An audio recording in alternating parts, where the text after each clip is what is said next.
For today, our good news is from 1 Chronicles chapter 17, verse 12. He is the one who will build a house for me, and I will establish his throne forever. Praise be to God. Our desire to give reminds us of David's wish to build a home for God. Struck by the contrast between his palace and the tent where God revealed himself, David longed to build God a temple.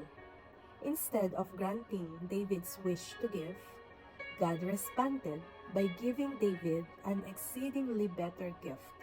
God promised that not only would one of David's children, Solomon, build the temple, but that he would build David a house, a dynasty. That promise began with Solomon, but found its ultimate fulfillment in Jesus, whose throne was indeed established forever. Praise be to God. David wanted to give from his finite resources, but God promised something infinite. Like David, may we always be moved to give to God out of gratitude and love. And may we always see how much more abundantly He has given to us in Jesus. God's gift to us in Jesus Christ exceeds all gifts. Let's pray.